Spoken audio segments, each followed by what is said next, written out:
Viva Voz, com Vera Magalhães.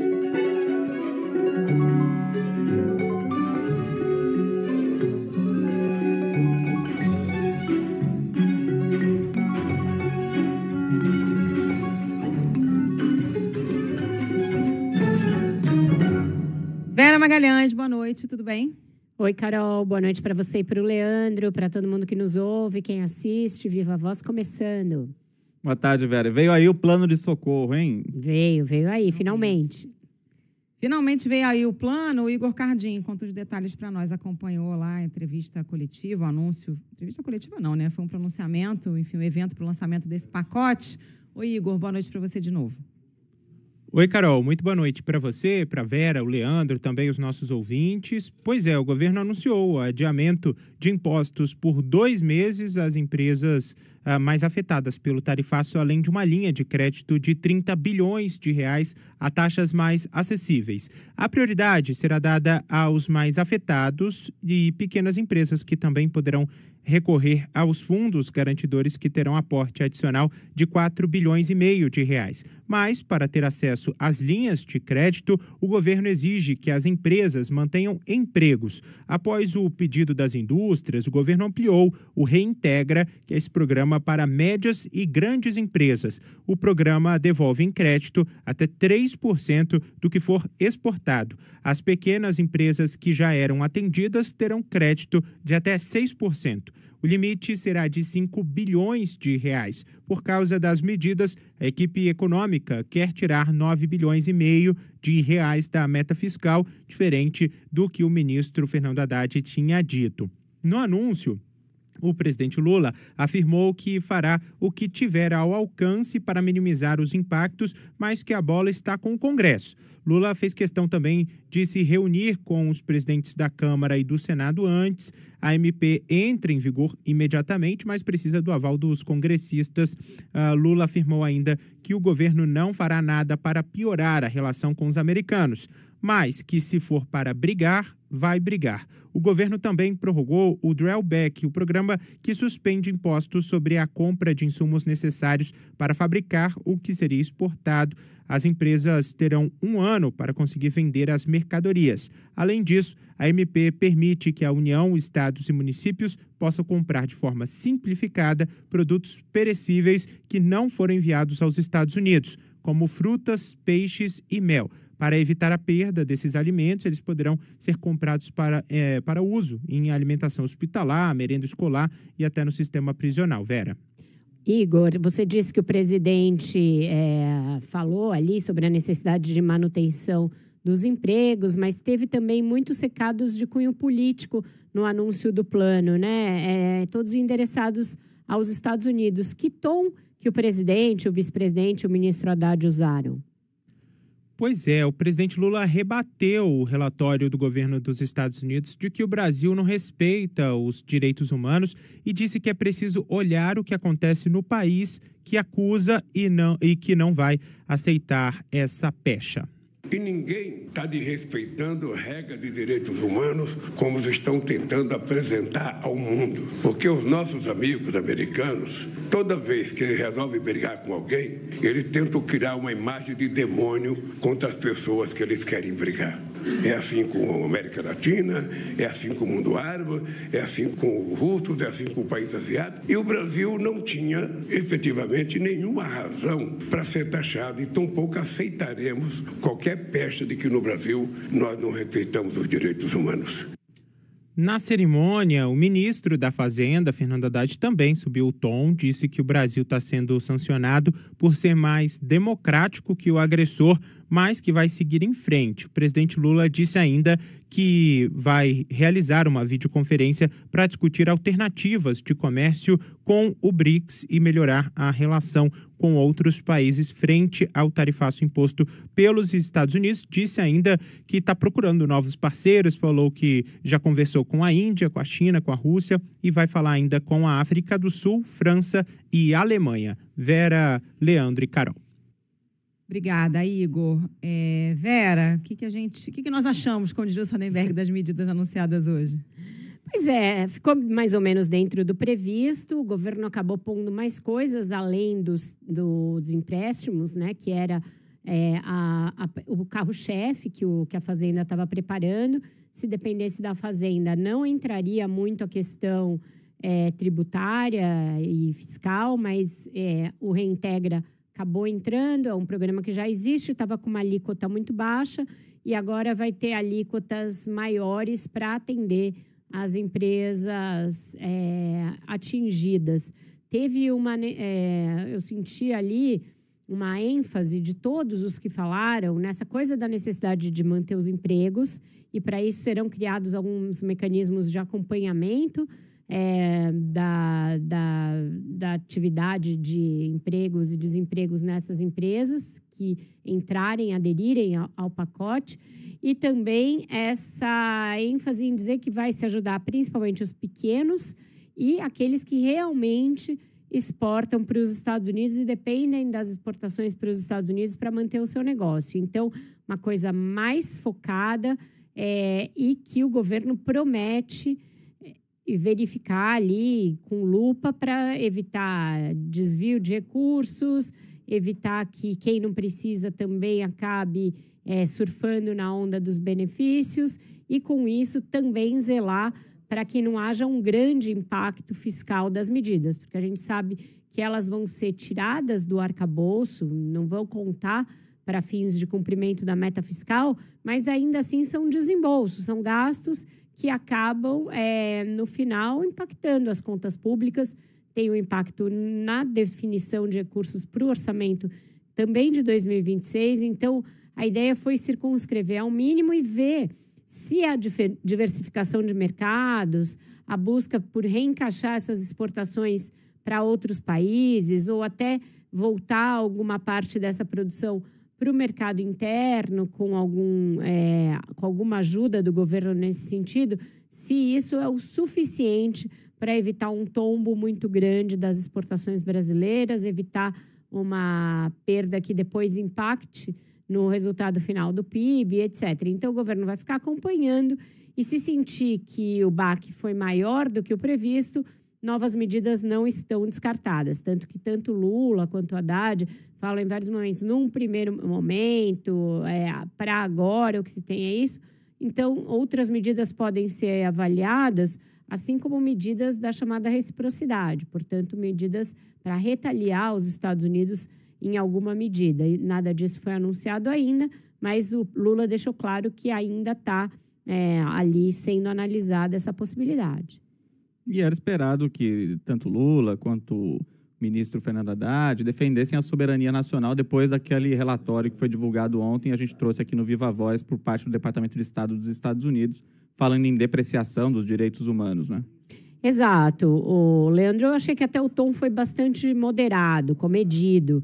Isso provavelmente foi objeto de discussão interna com a SECOM, com a área toda que cuida da imagem, da comunicação do governo, para não escalar muito o tom, não rebater na base dos adjetivos contra o Trump, contra o governo dos Estados Unidos, porque o momento é muito sensível. A gente tem visto que o governo americano não tem ali nenhum prurido de elevar um pouco mais o tom, de até pensar em novas sanções. Então, o cuidado é necessário. O Lula fez questão de falar nossos amigos dos Estados Unidos. Ele quer também, com isso, evitar a pecha de que ele, em alguma medida, provocou os Estados Unidos e por isso que houve essa tarifação em excesso do Brasil. Então, as palavras foram meio escolhidas e o tom sempre ali comedido. O presidente não se exaltou, não partiu para falar mais alto, como ele costuma fazer em alguns momentos em que ele está realmente irritado. E o tom do Alckmin foi ainda mais ameno, fazendo questão de lembrar que os setores empresariais do agronegócio foram a todo momento chamados a discutir em conjunto as medidas, portanto, buscando já, desde cara, uma adesão dos setores da iniciativa privada às medidas que foram anunciadas. E você acha que o Congresso vai aprovar sem maiores questionamentos? Eu acho que sempre pode ter mudança, Carol. É uma medida provisória, então a tramitação é um pouco longa e costuma haver mudanças em medidas desse tipo, porque os lobbies passam a atuar no Congresso, setores que não foram contemplados num primeiro momento tentam pegar carona, setores que já foram contemplados tentam ampliar, se possível, o volume de recursos destinado, essa questão de fundo soberano, a questão do reintegre. Então, tudo isso pode, sim, ter tentativas de mudança, mas eu acho que não tem risco de não passar, risco de o Congresso receber como uma coisa que é contrária ao que se esperava e, com isso, rejeitar, de alguma maneira, a MP ou devolver a MP, como já houve MPs no passado. O Hugo Mota fez um tweet dizendo que a MP é importante, ali ressaltando a importância da SMP. As entidades empresariais compareceram também ali ao anúncio. Então, eu acho que, num primeiro momento, o tom geral vai ser de que o pacote é bom. Aqui e ali a gente deve ver clamores de quem ficou de fora ou de quem gostaria que houvesse mais recursos. Falando em sanções por parte do governo americano, tem informação fresquinha chegando agora. Igor Cardim. Pois é, Leandro, o secretário de Estado do governo, Marco Rubio, do governo dos Estados Unidos, afirmou agora há pouco nas redes sociais que vai tomar medidas para revogar vistos de vários funcionários do governo brasileiro. O anúncio ocorreu depois que o Departamento de Estado dos Estados Unidos informou que estava impondo restrições de visto e autoridades de governos africanos, cubanos e granadinos e também de familiares, devido a acusações de que eles privam os cubanos de cuidados médicos essenciais. No post, o Rubio disse que o programa Mais Médicos do governo federal brasileiro foi um golpe diplomático inconcebível. Ele afirmou ainda que vai tomar medidas para revogar esses vistos e impor restrições de visto a vários funcionários do governo brasileiro e também de ex-funcionários da OPAS, cúmplices, segundo ele, do esquema de exportação de trabalho forçado do regime cubano. Ele disse ainda que esse esquema enriquece o corrupto regime cubano e priva o povo cubano de cuidados médicos essenciais. Diz ainda que dezenas de médicos de Cuba que atuaram no programa relataram ter sido explorados pelo regime como parte do programa. Leandro.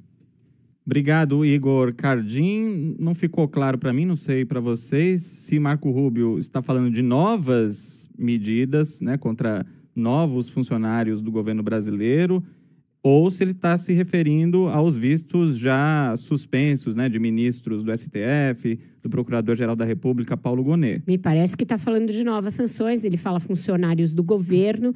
Mas lá eles misturam tudo, né? Está aí na lista, aparentemente, um assessor do Ministério da Saúde, o atual secretário de Atenção Especializada à Saúde, Mozar Júlio Tabosa Salles, o ex-assessor de Relações Internacionais do Ministério da Saúde, que também é ex-diretor de Relações Externas da OPAS, Alberto Kleiman. É uma alegação absurda, estapafúrdia. Houve muita discussão sobre o modelo dos mais médicos, inclusive essa priorização dos médicos cubanos, o regime de trabalho em que eles vinham, críticas por parte dos médicos brasileiros pelo fato desses médicos cubanos não terem passado por uma revalidação de diplomas. Enfim, o modelo foi sendo aperfeiçoado ao longo desses anos, mas falar em mão de obra de trabalho escravo e esse tipo de retórica é algo absurdo, é algo extemporâneo, porque está falando de uma fase do programa que é lá de trás, dos anos 2010 em diante, portanto, não é uma realidade atual. 2013, né? Eu estava até dando um Google aqui para lembrar quando é que foi lançado. Foi lançado em 2013, governo Dilma. Exato. O programa Mais Médicos, ele ainda existe. Agora tem o programa de especialidades médicas, que é uma fase mais atual do programa, mas ele foi bastante remodelado. Hoje não é exclusivo com médicos cubanos. Médicos brasileiros hoje em dia fazem parte do Mais Médicos. Os médicos cubanos que ficaram foram tendo o seu diploma validado paulatinamente. Então, está buscando uma visão caricaturada do início do programa para propor sanções contra funcionários e ex-funcionários do Ministério da Saúde, que não tem nada a ver de relação específica com o governo cubano, inclusive. Você vê o governo Trump buscando pretexto em cima de pretexto, coisas do arco da velha, estapafúrdia, sem sentido lógico, para sancionar autoridades e funcionários brasileiros seguidamente, fazendo isso com um país com o qual tem relações diplomáticas. O Brasil e os Estados Unidos não são inimigos diplomáticos, eles têm relações. Parece que o governo Trump vai caminhando para forçar até um rompimento de relações com o Brasil, um país com o qual os Estados Unidos não têm, a rigor, nenhum contencioso importante, nenhum contencioso grave.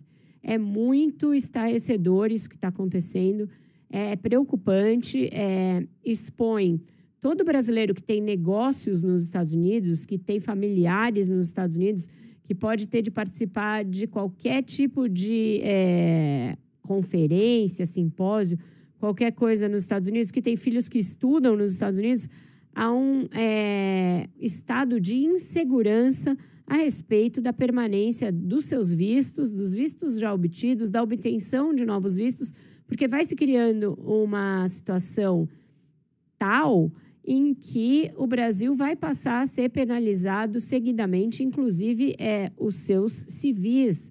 É muito, muito, muito preocupante, alarmante, e é um retrocesso grave isso que está acontecendo em termos de direito internacional, em termos de diplomacia, de todo tipo de norma básica de convivência entre nações amigas. Vera e Leandro, a gente vai seguir falando sobre o tarifaço, porque teve a reação, né, dos governadores de oposição. O André Pinheiro traz para nós. Oi, André. Oi, Carol. 4 governadores de direita fizeram ataques hoje contra o presidente Lula e deram cara de palanque eleitoral a um evento sobre agronegócio ocorrido aqui na capital paulista nesta quarta. Eles foram aplaudidos ao criticar o governo federal. Tarcísio de Freitas, de São Paulo, Ronaldo Caiado, de Goiás, Ratinho Júnior, do Paraná e Eduardo Leite, do Rio Grande do Sul, anteciparam um discurso eleitoral. Os 4 governadores são vistos como presidenciáveis para 2026. As críticas foram dirigidas à figura de Lula, rendendo aplausos do público composto por banqueiros, investidores e empresários do setor. Tarcísio foi quem mais empolgou a plateia. Embora insista que vai tentar a reeleição em 2026, o governador paulista é considerado o principal nome da oposição para concorrer à presidência no ano que vem. Nós não precisamos mais da mentalidade atrasada, da mentalidade de 20 anos atrás. Gente, a gente está há 40 anos discutindo a mesma pessoa. A gente está perdendo alguns bondes. O bonde da transição energética, o bonde da biotecnologia, o bonde da economia do conhecimento. O mundo está de porta aberta para o Brasil. E a gente andando aqui numa ciranda e discutindo picuinha. O Brasil não aguenta mais excesso de gasto. O Brasil não aguenta mais, não tolera mais aumento de imposto. O Brasil não aguenta mais corrupção. O Brasil não aguenta mais o PT, o Brasil não aguenta mais o Lula. Durante o evento, quando questionados sobre política fiscal e relação do Executivo com o Parlamento, os 4 governadores elogiaram as gestões uns dos outros.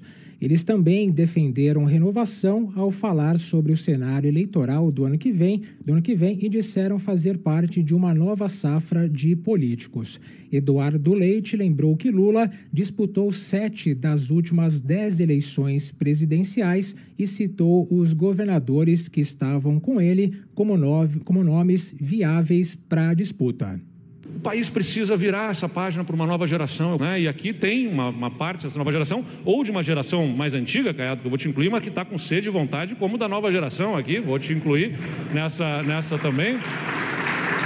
Mas principalmente que a gente possa colocar uma nova agenda para o país. Que não seja simplesmente a de evitar o outro. Que a gente possa ter uma eleição votando a favor de um projeto de país e não simplesmente para evitar um que a gente gosta menos. As declarações ocorreram durante o evento Agrofórum, aqui na capital paulista, nesta quarta-feira. Volto com você, Carol. Obrigada, André. Um evento do agro, setor diretamente afetado pelo tarifaço, né? Diretamente afetado, tem uma má relação com o governo federal. Aparentemente, o tarifaço não serviu para reaproximar o governo federal do agro, como poderia ser uma janela para isso. E a realização desse evento, juntando 4 presidenciáveis da direita, é um recado, claro, desse setor, de que está em busca de um nome para 2026, em busca de um nome alternativo ao do Lula. Os discursos todos dos governadores também vão nesse sentido do pós-Lula, de que é preciso que haja uma alternativa ao Lula, que o Lula está há muito tempo no poder. A participação do governador de São Paulo num evento com esse contexto chama atenção, porque depois de um período de maior exposição, em que ele realmente parecia que estava admitindo a possibilidade de se lançar à presidência, todas as indicações eram de que ele tinha recuado diante tanto da possibilidade do Lula se recuperar, como daquele mal-entendido que houve, que ele foi e voltou na reação ao tarifaço, e o fato de que ele precisa renunciar ao governo de São Paulo em abril para decidir ser candidato, e que lá de abril até julho, quando as candidaturas são confirmadas, o Bolsonaro pode simplesmente dizer que não o apoia e ele ficar a ver navios. Então, essa dose de insegurança em relação a isso é um dos fatores que sempre aparecem entre os principais de dúvida para o governador de São Paulo. Mas o tom dele foi mais elevado do que o que ele vem usando ao falar do presidente Lula. Então, fica sempre essa sombra aí, essa dúvida a respeito de qual vai ser a decisão dele, sempre dependendo muito da indicação do que o Bolsonaro quer, do que o Bolsonaro pretende fazer. Vamos fazer nosso intervalinho, depois o repórter CBN, e a gente volta na sequência com o Bruno Caraza. Estamos de volta com informação em Brasília. O Igor Cardim está de novo aqui no Viva Voz, agora para falar sobre o avanço da pauta da adultização no Congresso, né, Igor? O que teve de novidade hoje? Pois é, Carol, várias frentes lá no Congresso, tanto na Câmara quanto no Senado. Hoje, a Comissão de Constituição e Justiça da Câmara aprovou um projeto de lei que aumenta a pena para o aliciamento de crianças e adolescentes cometidos na internet. A medida foi aprovada em meio à repercussão do vídeo do influenciador Felca com as denúncias de exploração de menores nas redes sociais. O texto aprovado na CCJ estabelece pena de 1 a 3 anos de prisão para quem facilitar o acesso a conteúdo pornográfico para crianças, e se o crime for cometido por meio de um aplicativo de comunicação via internet, a pena será aumentada em 1/3. Depois de ser aprovado na CCJ, o texto segue agora para análise do plenário da Casa. Se for aprovado, ainda precisará passar pelo Senado. A votação de um outro projeto que também prevê endurecer as punições para crimes cometidos contra crianças acabou adiado. O projeto buscava garantir que delegados e integrantes do Ministério Público pudessem solicitar informações diretamente para as Big Techs, para as redes sociais, sem necessidade de ordem judicial, no caso de apurações de crimes de abuso sexual infanto-juvenil. Não houve acordo, no entanto, sobre esse texto, e também a medida foi adiada sem data para voltar à pauta. Isso acontece, inclusive, em meio àquela expectativa pelo envio do Executivo, do Governo Federal, da medida provisória que vai tratar justamente sobre as Big Techs. E aí, por conta disso, deputados da oposição preferiram, então, não entrar num acordo e votar de forma separada, então, essa consulta da polícia e também do Ministério Público às Big Techs no caso de crimes cometidos contra crianças e adolescentes. Isso na Câmara dos Deputados. No Senado, já há um pedido de CPI com mais de 70 assinaturas.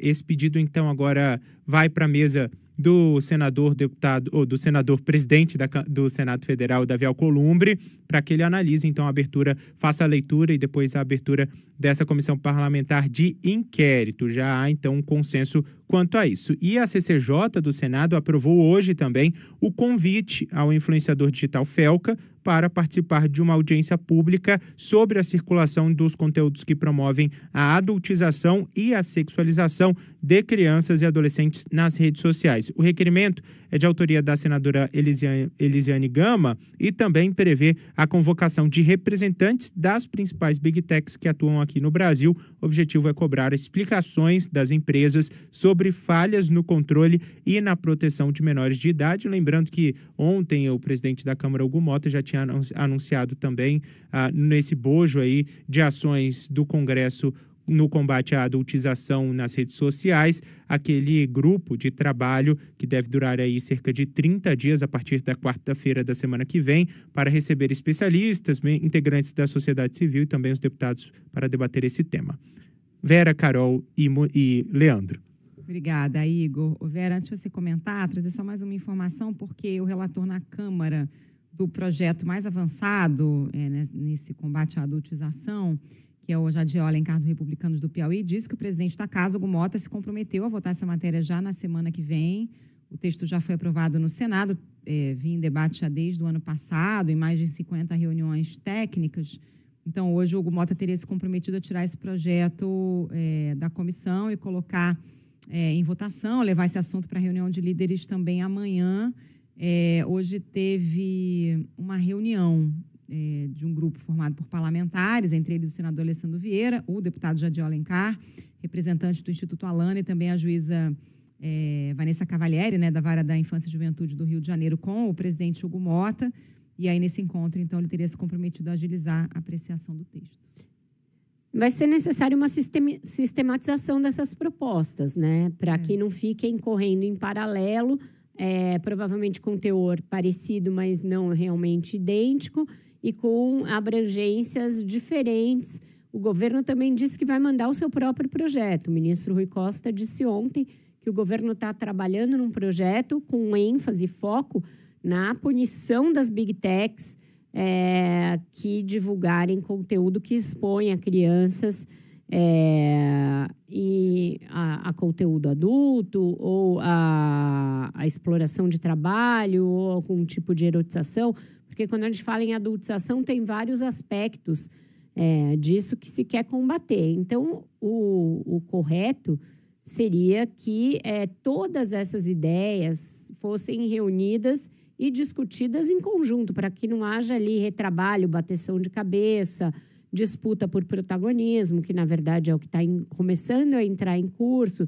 Todo mundo quer que o seu projeto seja o que vai prevalecer, para ter um nome num projeto de um assunto que ganhou aí os debates no Brasil inteiro, nas redes sociais, nas casas das pessoas, nas escolas, etc.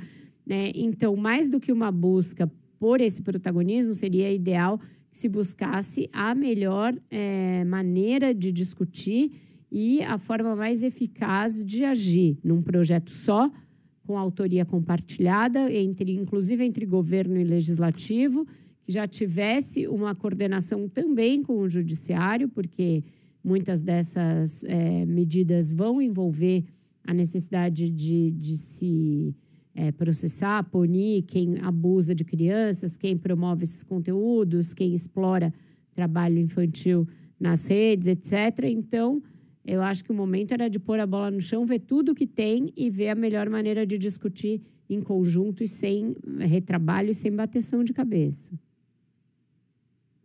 Vamos para mais um intervalinho? A gente volta já já com o Bruno Caraza. 6h45, Viva Voz está de volta, agora conectados com o nosso colunista Bruno Caraza. Boa tarde, boa noite, Bruno. Tudo bom? Oi, Vera. Boa noite. Olá, Carol. Tudo bem? Ei, Leandro. Boa noite para vocês que acompanham a gente também. Bruno, a gente hoje vai discutir aí alguns sinais que você compilou de que a economia começa a entrar num período de desaceleração, que a rigor era o que o Banco Central pretendia, com o ciclo de alta da Selic tão grande que ele cumpriu. O IBGE publicou hoje os dados do comércio. O comércio em junho teve uma queda de 2,5% em relação ao mês anterior, maio, e de 3% quando a comparação é feita com junho do ano passado. Isso já é um sinal dessa desaceleração que foi realmente buscada explicitamente pelo Banco Central? Zé Vera, esse dado é muito importante, né? Porque ele mostra o comportamento do consumidor ali na ponta, né? Comprando, adquirindo produtos, né? Seja bens de consumo duráveis, né? Carros, eletrodomésticos, seja bens de consumo não duráveis, alimentos, bebidas, vestuário. Então, é um dado que se olha com muita atenção, ainda mais depois de que o Banco Central fez essa alta tão expressiva de juros nos últimos tempos, né?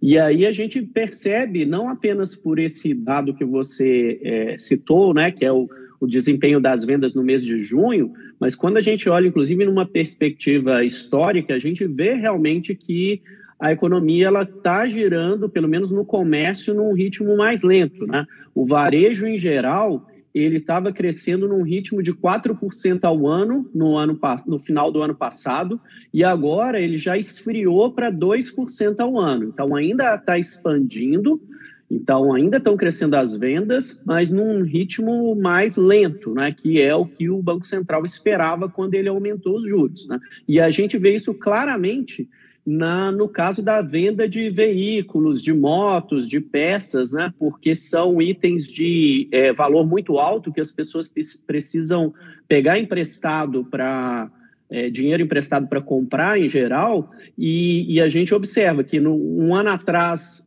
as vendas de veículos estavam crescendo quase 13% ao ano e agora reduziu para 6%. A explicação disso é que os juros básicos estavam em 10,5% um ano atrás e agora estão em 15%. Então, o crédito ficou mais caro, isso desestimula as pessoas a comprarem.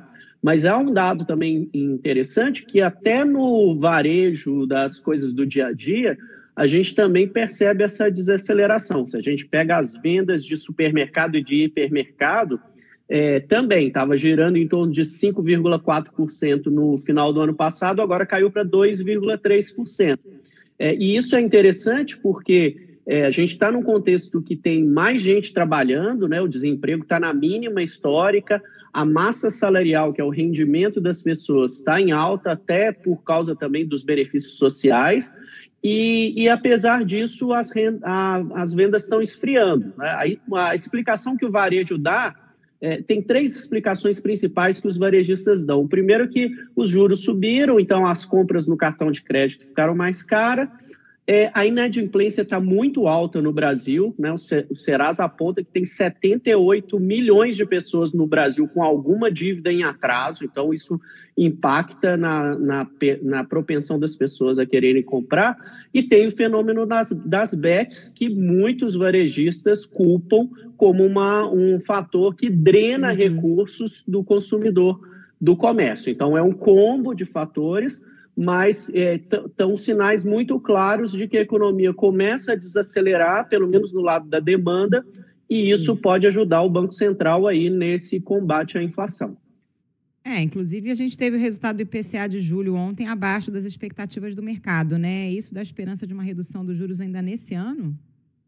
É isso, Carol. A inflação até mês a mês ela até subiu um pouquinho, né? Ela vinha de 0,24% em junho, subiu um pouquinho para 0,26% em julho, mas o parâmetro que o Banco Central usa é o acumulado em 12 meses. E aí ela caiu de 5,35 para 5,23, ainda está muito distante do centro da meta, que é 3%, e mesmo da margem de tolerância, que é até 4,5%, mas esse dado do IPCA que você mencionou, que saiu ontem, dá alguns sinais animadores, né? Primeiro, que foi o segundo mês consecutivo que teve deflação nos itens de alimentos, ou seja, os preços, na média, eles caíram nesse mês em relação ao mês passado, e esse é um dado muito positivo, porque a inflação pesa muito no bolso do consumidor. E o outro dado relacionado aos itens que não são de alimentos é que o percentual de itens que subiram de preços nesse mês foi inferior ao do mês passado. Então, isso significa que a inflação está se tornando menos disseminada na economia como um todo, e isso tem, inclusive, esse resultado levou muitos bancos, consultorias a começarem a revisar os números delas para a inflação nesse ano, e alguns bancos, inclusive, já estão cogitando a perspectiva de o Banco Central vir a reduzir os juros ainda nesse ano de 2025. Então, é um sinal positivo para o governo, que espera, né, entrar no ano eleitoral com a trajetória de juros em baixa, o que ajuda essa percepção de que a economia está melhorando para o eleitor do Lula, né? Ô Bruno, como é que o tarifaço de Donald Trump mexe nessa equação aí? Pois é, Leandro, o governo, inclusive, publicou hoje uma medida provisória para ajudar os setores mais afetados, mas tem um lado dessa conjuntura toda do Trump que pode, inclusive, acabar ajudando o Banco Central nessa questão do combate à inflação, né?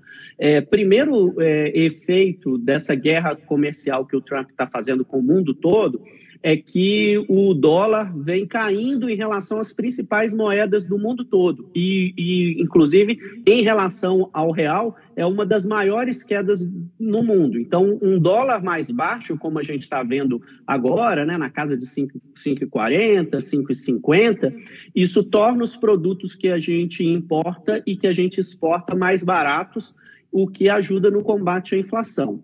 E um outro efeito, assim, indireto da política do Trump é que, como o Trump está barrando a entrada de muitos produtos para o mercado americano com as tarifas muito altas, grandes exportadores mundiais, principalmente é o caso da China, né, estão desviando os produtos que eles tradicionalmente vendiam para os Estados Unidos aqui para o Brasil. Então, há uma tendência de uma concorrência mais acirrada com produtos principalmente chineses, o que pode levar a uma queda de preços de muitos insumos e produtos finais que a gente consome aqui, que também é uma ajuda, ainda que indireta, não esperada, desse tarifaço aí do Trump para o combate à inflação aqui no Brasil.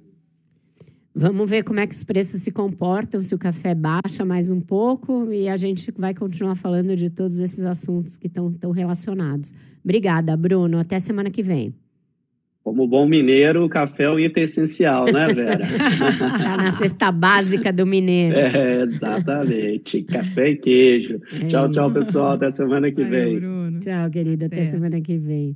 Não sou mineira não, mas café é item essencial, gente. Pelo amor de Deus. Paulista, carioca.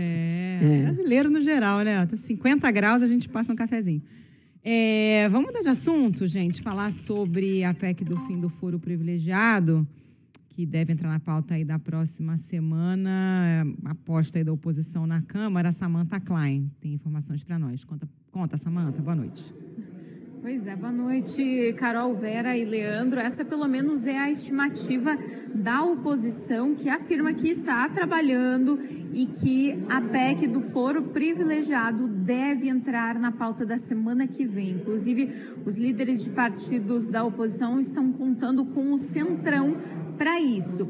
Amanhã tem reunião de líderes e o objetivo é colocar e ganhar apoios, então, para obter, então, a matéria pautada na semana que vem. O texto ainda está sendo construído e uma das ideias seria permitir que os parlamentares possam responder a processos a partir da segunda instância e não no STF como é hoje e muito menos na primeira instância se o foro privilegiado fosse totalmente revogado. A oposição também tenta costurar com o Centrão a inclusão na pauta a proposta que defende a exigência de autorização da mesa diretora para a abertura de inquéritos policiais contra parlamentares. Também fica aí dentro deste pacote. Esse tema, inclusive, é considerado inconstitucional, né? Porque ele foi derrubado lá com uma emenda constitucional de 2021. Mesmo assim, o líder do PL, Sóstenes Cavalcante, defende que toda investigação contra parlamentares tem que depender, então, de autorização da mesa diretora.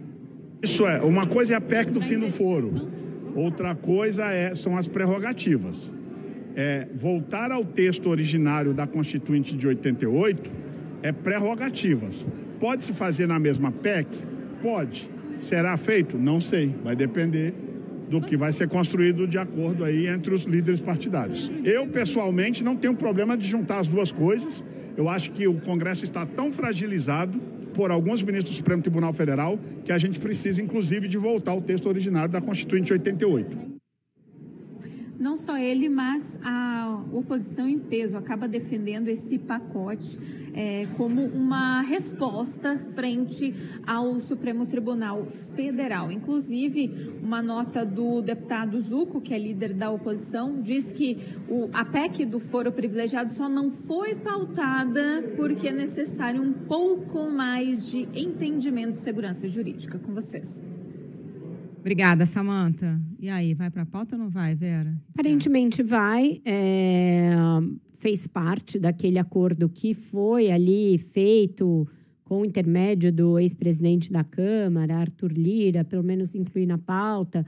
Vamos ver se, em paralelo, vai avançar também a punição a quem promoveu aquele motim daquela maneira que nós vimos na Câmara, né? Hoje, o relator designado para cuidar disso falou a respeito, disse que vai decidir antes mesmo do prazo, que vai ser rápido e tal, mas não disse que vai ser rápido, mas não disse se vai ser duro. Então, a gente ainda tem que ver como vai tramitar isso. Essa medida do foro não vai privilegiar, não vai atingir o ex-presidente Jair Bolsonaro. O processo já está em tramitação. Dificilmente o Supremo vai acatar que qualquer mudança de foro atinja esse processo, até porque eles discutiram especificamente a questão do foro para ele, a questão de onde ele seria julgado, se seria julgado no plenário ou na turma. Tudo isso foi exaustivamente discutido. Mas, certamente, ele falou, as duas coisas têm que andar em paralelo, uma resposta ao Supremo, e esse projeto é tudo resposta ao Supremo. Todo esse pacote vem em resposta ao Supremo. Vamos ver se vai andar mesmo ou se só para dar uma satisfação vai ser colocado na pauta e vai ficar lá dormitando nos escaninhos, né? O corregedor é o Diego Coronel, PSD da Bahia. Intimou os deputados a apresentarem suas defesas em até 5 dias, naquela representação que investiga o motim da semana passada. Diz que vai ser célere, mas o prazo é de até 45 dias. Ele disse que não vai usar isso tudo, mas, em tese, tem até 45 dias para se manifestar. São 14 deputados, enfim, é muita gente, é quase toda a bancada do PL. É difícil que se avance com uma punição dura. Deve haver uma advertência, no máximo uma suspensão por alguns dias de mandato, mas não vejo possibilidade de ir muito além disso não, Carol. Vamos por aqui, Vera. Ficamos, amanhã voltamos. Tchau, Carol, tchau, Leandro, ouvintes. Vocês ficam agora com a terceira hora do Ponto Final. Tchau, tchau. Até a próxima. Beijo, Vera.